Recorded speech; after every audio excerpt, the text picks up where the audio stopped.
കൃപാസന മാതാവിനും 1000 നന്ദി അർപ്പിക്കുന്നു. എൻ്റെ പേര് അൽക്ക. ഞാൻ തിരുവനന്തപുരം ജില്ലയിൽ നിന്നാണ് വരുന്നത്. ഞാനിപ്പം അവിടെ ടെക്നോ പാർക്കിൽ വർക്ക് ചെയ്യുകയാണ്. എൻ്റെ ജീവിതത്തിൽ ഉണ്ടായ ഏറ്റവും വലിയ അത്ഭുതമാണ് ഞാനിന്ന് പറയുന്നത്. ഞാൻ കൃപാസന മാതാവിനെ പറ്റി അറിയുന്നത് 2021 ലൈറ്റർ ക്യാൻഡിൽ റിക്വസ്റ്റിലൂടെയാണ് കൃപാസന മാതാവിനെ പറ്റി ആദ്യം അറിയുന്നത്. അതറിയാനുണ്ടായ ഒരു സാഹചര്യം എന്ന് പറഞ്ഞാൽ എൻ്റെ ജീവിതത്തിൽ ഡിഗ്രി പഠിക്കുന്ന ടൈമിൽ ഫൈനൽ ഇയറിൽ എനിക്കൊരു പേപ്പർ പോവുകയുണ്ടായി. അതും ഒട്ടും എക്സ്പെക്റ്റ് ചെയ്തതല്ലായിരുന്നു. കാരണം ബാക്കിയുള്ള എല്ലാ സെമ്മിലും അത്യാവശ്യം ഫുൾ മാർക്ക് അടുപ്പിച്ചും നല്ല മാർക്ക് സ്കോർ ചെയ്തിട്ട് ഫൈനൽ സെമ്മിന് ഒരു പേപ്പർ പോയപ്പം ഒട്ടും എക്സ്പെക്റ്റ് ചെയ്തൊരു മൊമെൻ്റ് ആയിരുന്നില്ല. അപ്പം എന്ത് ചെയ്യണമെന്നറിയാതെ ഒരു ക്വസ്റ്റ്യൻ മാർക്കായിട്ട് നിന്നപ്പോഴാണ് എൻ്റെ സിസ്റ്ററും അമ്മയും പറയുന്നത്, കൃപാസന മാതാവ് എന്ന് പറഞ്ഞൊരു മാതാവുണ്ട്, നമുക്ക് ലൈറ്റർ ക്യാൻഡിൽ പ്രെയർ റിക്വസ്റ്റിലൂടെ മാതാവിനോട് പ്രാർത്ഥിക്കാം, എന്താണ് ചെയ്യേണ്ടതെന്ന്. അപ്പം അങ്ങനെ റീവാലുവേഷൻ കൊടുക്കാമെന്ന് ആദ്യം തീരുമാനിച്ചു. അപ്പം മാതാവിനോട് ചോദിച്ചു, മാതാവേ ഞങ്ങൾ റീവാലുവേഷൻ കൊടുക്കുവാണ്, അത് ഫാമിലി എല്ലാവരും കൂടെ ഞങ്ങൾ ഇത് സമർപ്പിച്ച് പ്രാർത്ഥിക്കുകയുണ്ടായി. പ്രെയർ റിക്വസ്റ്റ് ഇട്ടും ഏറ്റവും കൂടുതലും ഞങ്ങളുടെ ഫാമിലി ഒരുമിച്ച് ഒരു ഇടവേളയില്ലാതെ പ്രാർത്ഥിച്ചൊരു മൊമെൻ്റാണെന്ന് ആദ്യം തന്നെ പറയാം. എല്ലാ പ്രാർത്ഥനകളും ഉപവാസമായാലും പ്രേക്ഷിത പ്രവർത്തനം ചെയ്യുന്നതാണെങ്കിലും ധ്യാനം കൂടുന്നതായാലും ഒന്നിനും ഒരു ബ്രേക്ക് ഇല്ലാതെ കണ്ടിന്യൂസ് ആയിട്ട് പ്രാർത്ഥിച്ചൊരു സമയമായിരുന്നു. അപ്പോൾ ഞാനിങ്ങനെ വിഷമിച്ചിരിക്കുന്ന സമയം, ഇതിപ്പം കുറേ ദിവസം കൊണ്ട് റിസൾട്ടും വരുന്നില്ല, റിവാലുവേഷൻ കൊടുത്തു, അതിൻ്റെ റിസൾട്ടും ഡിലേ ആയിക്കൊണ്ടിരിക്കുമായിരുന്നു. ഒരു രാത്രിയിൽ ഞാൻ ഇങ്ങനെ കരഞ്ഞിരിക്കുന്ന ഒരു സമയത്ത് മാതാവിനോട് ഞാൻ ചോദിച്ചു, മാതാവേ ടൈം പൊയ്ക്കൊണ്ടിരിക്കുവാണ്, കാരണം PGക്ക് അടുത്ത അഡ്മിഷൻ ഡേറ്റ് ആയി, PGക്ക് അഡ്മിഷൻ എടുക്കുകയും ചെയ്തു. എൻ്റെ റിസൾട്ട് എല്ലാം കൂടെ വന്നാൽ മാത്രമേ എനിക്ക് സർട്ടിഫിക്കറ്റ് സബ്മിറ്റ് ചെയ്യാനും പറ്റത്തുള്ളൂ. അപ്പോൾ എൻ്റെ ഡിലേ ആയിക്കൊണ്ടിരിക്കുക. അപ്പോൾ മാതാവ് ഒരു രാത്രി ഞാൻ ഏറ്റവും ലേറ്റായിട്ട് കിടക്കുന്ന ഒരു വ്യക്തിയാണ്. അപ്പോൾ ഞാൻ കിടക്കാൻ പോകുന്ന ജസ്റ്റ് ബെഡിലൊന്ന് കിടന്നപ്പം എനിക്ക് പെട്ടെന്നൊരു പ്രകാശം വന്നു. അപ്പോൾ ഞാൻ ആദ്യം വിചാരിച്ചു വണ്ടി എന്തെങ്കിലും വന്നതായിരിക്കും എന്ന്. പെട്ടെന്നൊരു നല്ലൊരു ബ്രൈറ്റ് ലൈറ്റും മാതാവിൻ്റെ ഒരു മുഖം തെളിയുന്നത് ചുവരിൽ എനിക്ക് കാണാൻ പറ്റി. ഞാൻ പെട്ടെന്ന് ചാടി എണീറ്റും ഞാൻ പറഞ്ഞു, മാതാവേ നന്ദി, ചിലപ്പം ഇതൊരു അടയാളമായിരിക്കും, റിസൾട്ട് വരുന്നതിൻ്റെ അടയാളമായിരിക്കുമെന്ന് ഞാൻ വിശ്വസിച്ച് പ്രാർത്ഥിച്ചു. അതോടൊപ്പം തന്നെ 2 ദിവസം കഴിഞ്ഞ് എൻ്റെ അമ്മയ്ക്കൊരു ദർശനമുണ്ടായി. അമ്മയ്ക്ക് ഇതുപോലെ മാർക്ക് കാണാനുണ്ടായി സ്വപ്നത്തിൽ. അതേ സെയിം മാർക്ക് തന്നെയാണ് റിവാലുവേഷൻ റിസൾട്ടിലും വന്നത്. അത് ഏറ്റവും വലിയ അത്ഭുതമാണെന്നും ഞാൻ വിശ്വസിക്കുന്നു. കാരണം ഒരിക്കൽ പോലും ഞാൻ പ്രതീക്ഷിച്ചിട്ടില്ല. ഞാൻ എൻ്റെ മാർക്ക് കിട്ടിയപ്പോഴൊക്കെ ഞാൻ ഒരു മിനിറ്റ് അഹങ്കരിച്ചിട്ടുണ്ട്, എൻ്റെ കഴിവാണെന്ന്. അന്നാണ് ഞാൻ റിയലൈസ് ചെയ്തത് എൻ്റെ കഴിവൊന്നുമല്ല, കർത്താവും മാതാവും എന്നെ തുണച്ചെങ്കിൽ മാത്രമേ എനിക്ക് ജീവിതത്തിൽ സക്സസ്ഫുൾ ആവാൻ പറ്റുള്ളൂ എന്ന് ഞാൻ അന്ന് തൊട്ട് ഞാൻ വിശ്വസിക്കാൻ തുടങ്ങി. അത് ഏറ്റവും വലിയ അച്ചീവ്മെൻ്റ് ആണെന്നാണ് ഞാൻ വിചാരിക്കുന്നത്. മാതാവും ഈശോയും തമ്മിൽ എൻ്റെ കാര്യത്തിൽ ഇടപെട്ട ആ മൊമെൻറ്റ് ഞാൻ ഒരിക്കലും മറക്കില്ല. പിന്നെ ഞാൻ ഏറ്റവും കൂടുതലും ഈ ഒരു സംഭവം ഞാൻ ഏറ്റവും കൂടുതൽ എൻ്റെ ഫ്രണ്ട്സിൻ്റെ അടുത്തും എൻ്റെ വർക്ക് ചെയ്യുന്ന കൊളീഗ്സിനോടൊക്കെ പറഞ്ഞു. അപ്പം അവർക്കും അത്ഭുതമായി. അവരും ഇതുപോലെ ചോദിക്കാൻ തുടങ്ങി, ഇങ്ങനെയൊക്കെ ഉണ്ടോ, ഇതൊക്കെ ഫേക്ക് അല്ലേ, അതൊക്കെയാണ് ആദ്യം പറയുന്നത്. അപ്പം ഞാൻ അതുപോലെ അല്ല, ഇങ്ങനെ ഒരു മാതാവുണ്ട്, നിങ്ങൾ വിശ്വസിക്കണം, അത്ഭുതങ്ങൾ നിങ്ങൾക്കും കാണാൻ സാധിക്കുമെന്ന് പറഞ്ഞ് ഞാൻ ഇതുപോലെ ഫേസ്ബുക്കിൽ യൂട്യൂബിലെ ലൈവും ഉടമ്പടിയുടെ വീഡിയോസ് എല്ലാം എൻ്റെ ഫ്രണ്ട്സിനൊക്കെ അയച്ചു കൊടുത്തിട്ട് ഒത്തിരി പേര് ഇവിടെ വന്നു, ഉടമ്പടി എടുത്തു, ഉടമ്പടിയിലായിരിക്കുന്നവരുമുണ്ട്. അതോടൊപ്പം ഞാൻ പ്രേക്ഷിത പ്രവർത്തനത്തിൻ്റെ ഫലമായി പല ഭാഷകളിലുള്ള പത്രം മേടിക്കുകയുണ്ടായി. ഇംഗ്ലീഷും ഹിന്ദിയും കൊങ്കണി പല ഭാഷകളിലെ പത്രങ്ങൾ മേടിച്ചിട്ട് ഞാൻ ട്രാവൽ ചെയ്യുന്ന ഒരു വ്യക്തിയാണ്. അപ്പോൾ ഓരോ ട്രാവൽ ചെയ്യുമ്പോഴും അവിടെയുള്ള ആൾക്കാർക്ക് മാതാവിനെ പറ്റി അറിയാൻ വേണ്ടി പത്രം കൊടുക്കുകയുണ്ടായി. അവരിതുപോലെ ചോദിക്കും, എങ്ങനെയാണ് കാര്യങ്ങളൊക്കെ ചോദിക്കുമ്പം ഞാൻ അവർക്ക് എല്ലാം പറഞ്ഞു കൊടുക്കാറുണ്ട്. അവരും പത്രം ഇതുപോലെ ഇങ്ങോട്ട് വന്ന് ചോദിക്കും. അങ്ങനെയൊക്കെ ഒരു അനുഭവം ഉണ്ടായി. അതോടൊപ്പം തന്നെ ഞാൻ ഏറ്റവും കൂടുതൽ ചെയ്യുന്ന ഒരു കാരുണ്യ പ്രവർത്തനം, കൂടുതലും ഈ സോഷ്യൽ മീഡിയ പേജിലൊക്കെ വരുന്ന ഓരോ കുഞ്ഞു മക്കൾക്കും അല്ലെങ്കിൽ ഈ ഹേർട്ട് റിലേറ്റ് ചെയ്തും ലിവർ അങ്ങനെയൊക്കെ രോഗബാധിത റിലേറ്റ് ചെയ്ത് ഒത്തിരി സഹായം തേടുന്ന ആൾക്കാരുണ്ട്. അവർക്കൊക്കെ മാക്സിമം GPയിലൂടെ പൈസ കൊടുത്ത് അങ്ങനെയാണ് ഞാൻ എൻ്റെ ഒരു പ്രേക്ഷിത പ്രവർത്തനം ചെയ്തിട്ടുള്ളത്. പിന്നെ ഹോസ്പിറ്റലിലൊക്കെ പോയി മാക്സിമം, അവർക്കൊന്നും ഇഷ്ടമൊന്നും പെടത്തില്ല, പക്ഷേ അവിടെ പോയി മാക്സിമം പത്രം കൊടുത്ത് ഈശോനെ പറ്റി ഞാൻ ഇതുപോലെ പറഞ്ഞു കിട്ടുന്നത്. അതുകൂടാതെ എൻ്റെ സിസ്റ്ററിന് ജോലി കിട്ടിയത് കൃപാസനത്തിൽ വന്ന് ഉടമ്പടി എടുത്ത് പ്രാർത്ഥിച്ചത് കൊണ്ടാണ് എൻ്റെ സിസ്റ്ററിന് ജോലി കിട്ടിയത്. എൻ്റെ സിസ്റ്റർ 2 മാസം മുന്നേ ഇവിടെ വന്ന് സാക്ഷ്യം പറഞ്ഞിട്ടുണ്ട്. ഇപ്പം ഞാനും സാക്ഷ്യം പറയുന്നു. ഇപ്പം എൻ്റെ അമ്മയുണ്ട്. ഞങ്ങളുടെ കുടുംബത്തിന് ലഭിച്ച ഏറ്റവും വലിയ അനുഗ്രഹമാണെന്ന് ഞാൻ വിശ്വസിക്കുന്നു. ഇന്ന് ഞാൻ എൻ്റെ ഉടമ്പടി പുതുക്കാൻ വന്നതാണ്. ഞാനിപ്പോൾ എൻ്റെ ഉടമ്പടിയിലാണ്, ഞാൻ പുതുക്കാനാണ് വന്നേക്കുന്നത്. ഇടയ്ക്കിടയ്ക്ക് എനിക്ക് ഉടമ്പടി പാലിക്കാൻ പറ്റാതെ വന്നിട്ടുണ്ട്. ഇപ്പം വയ്യാണ്ടൊക്കെ ഇരിക്കുമ്പം ഇഗ്നോർ ചെയ്തിട്ടുണ്ട്, മനഃപൂർവ്വമല്ല. പക്ഷേ ഞാൻ ഈശോനോട് മാപ്പ് പറഞ്ഞിട്ടും പഴയ പോലെ ഞാൻ അതേ സ്പിരിറ്റോടെ തന്നെ തിരിച്ചു വരുമെന്ന് മാതാവിനെ ഞാൻ വാക്കുകൊടുത്ത് ഇനിയുള്ള എൻ്റെ ഉടമ്പടിയിൽ ഞാൻ അതിശക്തമായിട്ട് തന്നെ ഒരു മുടക്കം വരാതെ ചെയ്യുമെന്ന് ഞാൻ ഈ സന്നിധിയിൽ ഞാൻ ഇന്ന് മാതാവിൻ്റെ മുന്നിൽ വെച്ച് ഞാൻ വാക്ക് കൊടുക്കുവാണ്. എല്ലാത്തിനും നന്ദി പറയുന്നു. എൻ്റെ പേര് ജീന. ഞാനിപ്പോൾ ഒരു സ്കൂളിൽ HM ആയിട്ട് വർക്ക് ചെയ്യുന്നു. ഒരിക്കലും ഒരു HM ആകണമെന്ന് ആഗ്രഹിക്കാതെ ഈ സ്ഥാനത്തേക്ക് വന്ന ഒരു വ്യക്തിയാണ്. കാരണം ഞാൻ ഭയങ്കര ടെൻഷനുള്ള വ്യക്തിയായിരുന്നു. ഒരു നിസ്സാര കാര്യത്തിന് എന്നെ ഭയങ്കരമായിട്ട് ടെൻഷൻ അടിക്കും, പേടിക്കുകയൊക്കെ ചെയ്യുന്നൊരു വ്യക്തിയാണ്. അപ്പോൾ ഇങ്ങനെയുള്ള ഒരു വ്യക്തി ഒരു HMൻ്റെ പൊസിഷനിലേക്ക് വന്നു കഴിഞ്ഞാൽ എന്തായിരിക്കും സംഭവിക്കുക എന്നുള്ളത് എല്ലാവർക്കും ഊഹിക്കാമല്ലോ. അപ്പോൾ ഞാൻ വിചാരിച്ചു ഞാൻ എങ്ങനെ ഈ പ്രശ്നത്തെ സോൾവ് ചെയ്യും. അപ്പോൾ തലേ ദിവസം ആയപ്പോഴത്തേനും എനിക്ക് ഭയങ്കര ടെൻഷനും കൊണ്ട് ഒന്നും ചെയ്യാൻ നിവൃത്തിയില്ല, ഭയങ്കരമായ ഭയം. അന്ന് പിന്നെ ഞാൻ സ്കൂൾ തുറക്കുന്നതിൻ്റെ തലേ ദിവസം ഞായറാഴ്ച പള്ളിയിൽ പോയി മാതാവിനെയും ഈശോയും ഈ വിഷയം സമർപ്പിച്ച് പൊട്ടിക്കരഞ്ഞുകൊണ്ട് പ്രാർത്ഥിച്ചു. മാതാവും ഈശോയുമാണ് എനിക്ക് ഈ സ്ഥാനം നൽകിയതെങ്കിൽ അത് എല്ലാ കാര്യങ്ങളും അവിടെ ഇരുന്ന് ചെയ്യാനുള്ള കൃപ ഈശോയെ നീ എനിക്ക് തരണമേ എന്ന് പ്രാർത്ഥിച്ചു. ഞാൻ സാക്ഷ്യം പറഞ്ഞോളാമെന്ന് നേരുകയും ചെയ്തു. ഉടമ്പടി വസ്തുക്കളുമായിട്ടാണ് ഞാൻ സ്കൂളിലേക്ക് പോയത്. അതിൻ്റെ ഫലമായിട്ട് ഇന്നും അങ്ങനെ തന്നെ പോകുന്നു. അതിൻ്റെ ഫലമായിട്ട് എനിക്കിപ്പോൾ അങ്ങനെ എന്ത് പ്രശ്നം വന്നാലും എന്നെ അത് വലിയ തരത്തിലൊന്നും ബാധിക്കാറില്ല. എല്ലാ കാര്യങ്ങളും വളരെ സ്മൂത്തായിട്ട് കൈകാര്യം ചെയ്യാനായിട്ട് സാധിക്കുന്നു. അതെന്നെ സംബന്ധിച്ച് വലിയൊരു അനുഗ്രഹമാണ്. ഈശോയ്ക്ക് അമ്മ മാതാവിനും ആയിരം നന്ദി. അതുപോലെ തന്നെ എൻ്റെ സ്കൂളുമായിട്ട് ബന്ധപ്പെട്ട് അഡ്മിഷൻ ലഭിക്കുന്നതിനും അഡ്മിഷൻ കൂടുന്നതിന് വേണ്ടിയിട്ടും അതുപോലെ നല്ല ടീച്ചേഴ്സിനെ ലഭിക്കുന്നതിന് വേണ്ടി ഞാൻ നിയോഗം വെച്ചിരുന്നു. അതെല്ലാം അമ്മ മാതാവ് വഴിയായിട്ട് എനിക്ക് അമ്മ മാതാവിൻ്റെ മധ്യസ്ഥതയാൽ ഈശോയ് വഴി എനിക്ക് ലഭിക്കുകയുണ്ടായി. അതുപോലെ തന്നെ എൻ്റെ സ്കൂളിൽ ഞാൻ മാത്രമേ ഉള്ളൂ ഒരു പെർമനൻറ്റ് ടീച്ചർ. അപ്പോൾ എല്ലാ ഉത്തരവാദിത്തങ്ങളും എൻ്റെ മേലാണ് വരുന്നത്, സാമ്പത്തികമായിട്ടുള്ള കാര്യങ്ങൾ പ്രത്യേകിച്ചും. അപ്പോൾ സ്കൂളിൽ പണികളൊക്കെ നടക്കുന്ന സമയത്ത് ഇതിനുള്ള സാമ്പത്തികം എങ്ങനെ കണ്ടെത്തും, ഞാൻ എങ്ങനെ തന്നെ ഇത് വഹിക്കുമെന്നോർത്ത് ഭയങ്കരമായി വിഷമിച്ചു. അപ്പോൾ ഞാൻ നേർച്ച വസ്തുക്കളായി ഉപ്പ് എല്ലാം ആ സ്ഥലത്ത് കൊണ്ടുപോയി ഇട്ട് വിശ്വാസ പ്രമാണം ചൊല്ലി പ്രാർത്ഥിച്ചതിൻ്റെ ഫലമായിട്ട് എനിക്ക് വലിയ ബാധ്യതകളൊന്നുമില്ലാതെ നിർമ്മാണ പ്രവർത്തനം ചെയ്യാനായിട്ട് സാധിച്ചു. അതുപോലെ തന്നെ ഒട്ടും പ്രതീക്ഷിക്കാതെ മാനേജ്മെൻറ്റിൻ്റെ വകയായിട്ട് ഒരു ക്ലാസ് റൂം ചെയ്ത് തരികയും ചെയ്യുകയുണ്ടായി. അപ്പോൾ അത്രയും ഭാരം എനിക്ക് കുറഞ്ഞു കിട്ടി. അല്ലെങ്കിൽ ഞാനിതെല്ലാം സ്വന്തമായിട്ട് ചെയ്യണമെന്ന് വിചാരിച്ചിരുന്നതാണ്. അപ്പോൾ അമ്മ മാതാവിനും ഈശോയ്ക്ക് ആയിരം നന്ദി പറയുകയാണ്.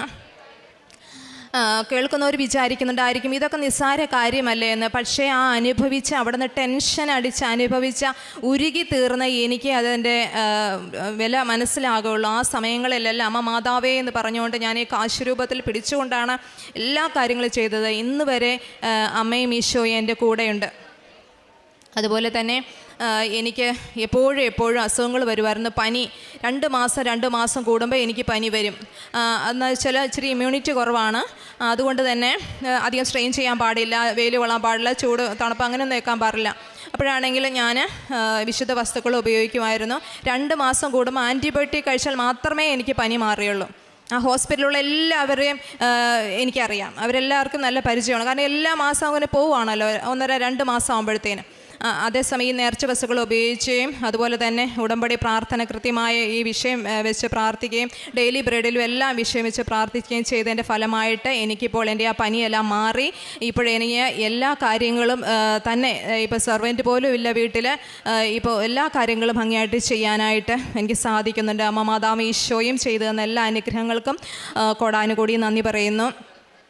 അതുപോലെ തന്നെ സ്കൂളുമായിട്ട് ബന്ധപ്പെട്ട ഒരുപാട് പ്രശ്നങ്ങൾ ഇതുണ്ടായിരുന്ന സമയങ്ങളിലെല്ലാം മാതാവിൻ്റെ ഈ കാശുരൂപത്തിൽ മുറുകെ പിടിച്ചുകൊണ്ടാണ് ഞാൻ എല്ലാ കാര്യങ്ങളും മുന്നോട്ട് പോയിക്കൊണ്ടിരിക്കുന്നത്.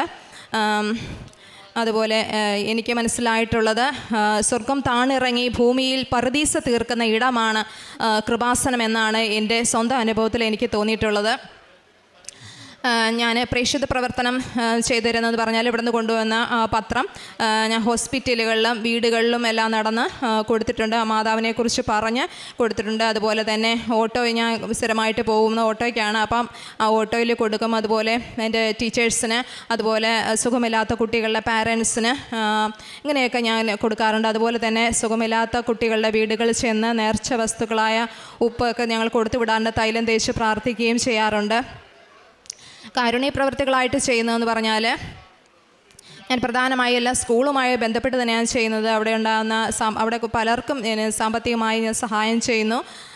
അതുപോലെ തന്നെ ഈ പത്രങ്ങളിലൊക്കെ സഹായം ചോദിച്ചു വരുന്ന കുഞ്ഞുങ്ങൾക്ക് ക്യാഷ് അയച്ചു കൊടുക്കാറുണ്ട്. അതുപോലെ സർജറി ചെയ്ത് കഴിഞ്ഞ 2 പേർക്ക് ഞാൻ സാമ്പത്തിക സഹായം കൊടുത്തു. അതുപോലെ പ്രൊഫഷണൽ കോഴ്സിന് പഠിക്കുന്ന ഒരു കുട്ടിയുണ്ട്, ആ കുട്ടിക്ക് സാമ്പത്തികം ചെയ്തു കൊടുക്കുന്നുണ്ട്. അങ്ങനെ എന്നാൽ കഴിയുന്ന എത്ര സഹായം ഞാൻ ആർക്കും ചെയ്തു കൊടുക്കാനായിട്ട് മനസ്സ് ഞാൻ കാണിക്കുന്നുണ്ട്. പിന്നെ എൻ്റെ വ്യക്തി ജീവിതത്തിലുണ്ടായ വ്യത്യാസം എന്ന് പറഞ്ഞാൽ പണ്ട് മുതലേ വളരെയധികം പ്രാർത്ഥനയിലും ജപമാല അതിലൊക്കെ വളരെയധികം നല്ല രീതിയിൽ പോയിക്കൊണ്ടിരിക്കുന്ന ഒരു വ്യക്തി തന്നെയായിരുന്നു. എന്നാൽ ഉടമ്പടി എടുത്തതിന് ശേഷം എൻ്റെ മാതാവിൻ്റെ കാശുരൂപം ഇടുന്നതിന് വേണ്ടി മാത്രമായിട്ട് ഞാൻ ജപമാല കഴുത്തിലിട്ടിരിക്കുകയാണ്. ഇന്നേ വരെ അതിനു മുമ്പ് ഞാൻ ജപമാല അങ്ങനെ ഇടില്ലായിരുന്നു. അതുപോലെ ഇതൊരിക്കലും ഞാൻ മാറ്റാറില്ല, കുളിക്കുമ്പോൾ പോലും ഇത് മാറ്റാറില്ല. അതുപോലെ തന്നെ എന്തെങ്കിലും ഫംഗ്ഷനൊക്കെ വരുമ്പോൾ സാധാരണ ഈ മാലയൊക്കെ മാറ്റിയിട്ട് കളർഫുള്ളായിട്ടുള്ള മാലയൊക്കെ ഇടാറുണ്ടായിരുന്നു നേരത്തെ. ഇപ്പോൾ ഞാൻ അങ്ങനെ ഒന്നും ചെയ്യില്ല. അഥവാ ഇട്ടാലും ഇത് മാറ്റാതെ അതിന് മുകളിൽക്കിടെയൊക്കെ ഇടാറുള്ളൂ. അപ്പോൾ എപ്പോഴും മാതാവും ഈശോയും എൻ്റെ കൂടെയുണ്ടെന്നുള്ള ഒരു ധൈര്യമാണ് എന്നെ മുന്നോട്ട് നയിക്കുന്നത്. എന്തൊക്കെ സംഭവിച്ചാലും ഈശോയും മാതാവും ഉണ്ട്. ചില സന്ദർഭങ്ങളിലൊക്കെ അവിടെ നിന്ന് മാനസികമായിട്ട് നമ്മൾ ഉരുകിത്തീരുന്ന ഓരോ സന്ദർഭങ്ങളുണ്ട്. അന്നേരം എല്ലാം അമ്മ മാതാവേ എന്ന് പറഞ്ഞുകൊണ്ട് ഈ കാശുരൂപം മുറുകെ പിടിച്ചു കഴിയുമ്പോൾ ഒരുപാട് അനുഭവങ്ങൾ ഇന്നലെ വരെ എനിക്ക് ഇങ്ങോട്ട് പോരുന്ന സമയത്ത് ഇന്ന് രാവിലെ വരെ എന്നോട് അനുഭവം ഉണ്ടായി. അമ്മ മാതാവും ഈശോയും ഞങ്ങളുടെ മേൽ ചൊരിഞ്ഞ എല്ലാ അനുഗ്രഹങ്ങൾക്കും കോടാനുകൂടി നന്ദി പറയുന്നു. യേശുവേ നന്ദി, യേശുവേ സ്തുതി. യെശയ്യാ പ്രവാചകൻ്റെ പുസ്തകം 41-ാം അധ്യായം 10 മുതലുള്ള തിരുവചനങ്ങൾ അരുളി ചെയ്യുന്നു. ഭയപ്പെടേണ്ട, ഞാൻ നിന്നോട് കൂടെയുണ്ട്. സംഭ്രമിക്കേണ്ട, ഞാനാണ് നിൻ്റെ ദൈവം. ഞാൻ നിന്നെ ശക്തിപ്പെടുത്തുകയും സഹായിക്കുകയും ചെയ്യും. എൻ്റെ വിജയകരമായ വലത്തുകൈ കൊണ്ട് ഞാൻ നിന്നെ താങ്ങി നിർത്തും. ഇതുതന്നെയാണ് ഇതുവരെയും അൽക്കായും അമ്മ ജീനയും നമ്മോടും പറഞ്ഞത്. അൽക്ക എങ്ങനെയാണ് ഡിഗ്രി ഒരു സബ്ജക്റ്റ് മിസ്സാകുന്നതും പിന്നീട് റീവാലുവേഷന് കൊടുക്കുന്നു, റിസൾട്ടിന് വേണ്ടി കാത്തിരിക്കുന്നു, അത് ലേറ്റ് ആകുന്നു. എന്നാൽ light A candle prayer request അതിലൂടെ ഈ ലേറ്റായ ആ ഒരു അവസ്ഥയിൽ ഇനി മുമ്പോട്ട് എങ്ങനെ PGക്ക് അഡ്മിഷൻ കിട്ടുമോ, ഇങ്ങനെയുള്ള ഉത്കണ്ഠകളാൽ അൽക്ക വിഷമിക്കുമ്പോൾ അൽക്കയ്ക്ക് ഒരു ദർശനമുണ്ടാകുന്നു. മാതാവ് എങ്ങനെയാണ് സ്വപ്നത്തിൽ അൽക്കയുടെ അടുത്തേക്ക് കടന്നു വരുന്നത്. മനസ്സിന് ബലം കിട്ടുന്നു. അതേ ദിവസം തന്നെ അമ്മയും കാണുകയാണ് എത്ര മാർക്കാണ് ഈ മകൾക്ക് ലഭിക്കാൻ പോകുന്നതെന്ന്. അങ്ങനെ റീവാലുവേഷൻ്റെ റിസൾട്ട് വളരെ പ്ലസൻ്റ് ആയിട്ടുള്ള ഒരു റിസൾട്ട് ഈ മകൾക്ക് കിട്ടുന്നു. PGക്ക് അഡ്മിഷൻ കിട്ടുന്നു.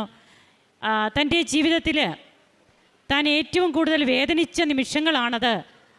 ആരും മനസ്സിൽ ധൈര്യപ്പെടുത്താനില്ലാത്ത സമയത്ത് പരിശുദ്ധ അമ്മ കൂടെയുണ്ട് എന്ന് തനിക്ക് ബോധ്യം നൽകിയ നിമിഷങ്ങളാണ്.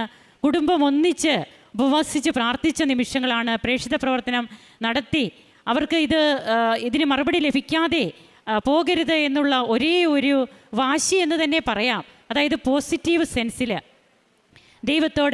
ദൈവത്തെ നേടുന്നതിന് വേണ്ടി തങ്ങൾക്കുള്ളതെല്ലാം, തങ്ങളുടെ സമയം, ആരോഗ്യം എല്ലാം അവർ മാറ്റിവെക്കുന്നു. ആ മാറ്റിവെക്കലിലൂടെ കർത്താവിനോട് മുഖാഭിമുഖം സംസാരിച്ച മോശയെ പോലെ 33 പുറപ്പാട് 33:11 നമുക്ക് 33:11 മുതൽ നമുക്കത് കാണാൻ കഴിയും. എങ്ങനെയാണ് മോശയും ദൈവവും തമ്മിലുള്ള ഒരു ഉടമ്പടി ജീവിതം നയിച്ചതെന്നുള്ളത്. അങ്ങനെ ആ ഒരു ബന്ധമൊക്കെ യുവതികളായ കുഞ്ഞുങ്ങളുടെ ജീവിതത്തിലേക്ക് കടന്നു വരുന്നു. തനിക്ക് ഒത്തിരിയേറെ വീഴ്ചകൾ വന്നിട്ടുണ്ട്. എന്നാൽ ഇന്ന് ഞാനതൊക്കെ മനസ്സിലാക്കുന്നു. ഇനി ഒരിക്കലും എൻ്റെ ഭാഗത്തു നിന്ന് അങ്ങനെ വരില്ല എന്നൊക്കെ ഈ മകൾ ഇവിടെ ഏറ്റുപറയുകയാണ്. അതുപോലെ തന്നെ തൻ്റെ പ്രൊഫഷണൽ ലൈഫിൽ എത്രമാത്രം താൻ ആശങ്കപ്പെട്ടും അതുപോലെ ഭയപ്പെട്ടുമാണ് തൻ്റെ ഉത്തരവാദിത്വം ഏറ്റെടുക്കാൻ പോയതെന്നും, എന്നാൽ അമ്മയെയും കൊണ്ട് പോയപ്പോൾ എങ്ങനെയാണ് പരിശുദ്ധ അമ്മയുടെ കാശുരൂപവും ഉടമ്പടി നേർച്ച വസ്തുക്കളുമായിട്ട് അത് തനിക്ക് കൂട്ടായിരുന്നു. തനിക്ക് ഏറ്റവും ബലം കിട്ടിയ ദിവസങ്ങൾ പിന്നീട് ഇന്ന് വരെ തനിക്ക് തൻ്റെ പ്രൊഫഷണൽ ലൈഫിൽ തൻ്റെ സഹപ്രവർത്തകരോടായാലും സ്കൂളിലെ ഓരോ കാര്യത്തിനായാലും HM എന്നുള്ള രീതിയിൽ ഇന്ന് വരെ തനിക്ക് പുറകോട്ട് നിൽക്കേണ്ടി വന്നിട്ടില്ല. എല്ലാവരും കൂട്ടായ പ്രവർത്തനം, ഏതെങ്കിലും സാമ്പത്തിക ബാധ്യത വന്നാൽ തന്നെ അതൊന്നും തന്നെ ഏശാത്ത രീതിയിൽ ഏറ്റവും നല്ല രീതിയിൽ മാനേജ്മെൻറ്റ് സഹകരണം മാനേജ്മെൻറ്റിൻ്റെ ഭാഗത്തു നിന്നുണ്ടാകുന്നു. അങ്ങനെ ഇന്ന് ഇവിടെ നിന്ന് ഈ മക്കൾ സാക്ഷ്യം പറയുമ്പോൾ ജോഷുവ എങ്ങനെയാണ് സമാഗമ കൂടാരത്തെ വിട്ടുപോകാതെ, മോശ പ്രാർത്ഥന കഴിഞ്ഞ് പോകുമ്പോഴും ജോഷുവ, നൂനിൻ്റെ പുത്രനായ ജോഷുവ സമാഗമ കൂടാരത്തെ വിട്ടുപോയിരുന്നില്ല. ആ മകൻ കർത്താവിനോടൊപ്പം അവിടെയായിരുന്നു ചിലവഴിച്ചിരുന്നത് രാത്രി മുഴുവൻ. ഈ കൃപാസനം എന്ന കൂടാരത്തെ വിട്ടുപോകാതെ ജീവിതത്തിലെ ദുരിത അനുഭവങ്ങളിൽ ഈ കൂടാരത്തിൽ അഭയം തേടിയാൽ പിന്നെ വിട്ടുപോകാതെ നിൽക്കുക എന്നുള്ളത് നാം ഓരോരുത്തരും ബോധ്യത്തോടെ എടുക്കേണ്ട ഒരു തീരുമാനമാണ്. വിട്ടുപോയാൽ അതിന് റിക്കൺസിലിയേഷൻ ഉണ്ട്. അത് ബോധ്യത്തോടെ തന്നെ നാം റിക്കൺസിലിയേഷനിലേക്ക് കടന്നു വന്ന് പിന്നീട് എപ്പോഴും നമുക്ക് തോന്നുന്നത് പോലെയുള്ള ഒരു ജീവിതമല്ല, കർത്താവിന് കൊടുത്ത വാക്കനുസരിച്ചുള്ള ഒരു ജീവിതം. ആ വാക്ക് പാലിക്കുവാൻ നാം തയ്യാറാകുമ്പോൾ നമുക്കും ഈ കൂടാരത്തെ വിട്ടുപോകാതിരിക്കാനുള്ള കൃപ ദൈവം തരും. ഈ കൂടാരത്തിൽ നിന്ന് കൂടുതൽ കൃപകൾ നേടി നമുക്ക് നമ്മുടെ ജീവിതത്തെ കൂടുതൽ ഉജ്ജ്വലിപ്പിക്കുവാൻ സാധിക്കും. അങ്ങനെ ദൈവം കൂടെ നടക്കുന്ന അനുഭവമായിട്ട് ഏശയ്യായുടെ പുസ്തകത്തിൽ നാം കേട്ട തിരുവചനം പോലെ ഭയപ്പെടേണ്ട, സംഭ്രമിക്കേണ്ട എന്ന് പറഞ്ഞുകൊണ്ട് കർത്താവ് കൂടെ നടക്കുന്ന അനുഭവമായിട്ട് നമുക്കും നമ്മുടെ ജീവിതത്തിന് ബലം കിട്ടും, മറ്റുള്ളവർക്ക് ബലം കൊടുക്കുവാൻ നമുക്ക് സാധിക്കും. ദൈവം നമ്മെ അനുഗ്രഹിക്കട്ടെ. നമുക്ക് കരങ്ങളടിച്ച് ഈശോയ്ക്കും അമ്മയ്ക്കും നന്ദി പറയാം, ദൈവത്തെ മഹത്വപ്പെടുത്താം. യേശുവെ നന്ദി, യേശുവെ സ്തുതി, യേശുവെ ആരാധന.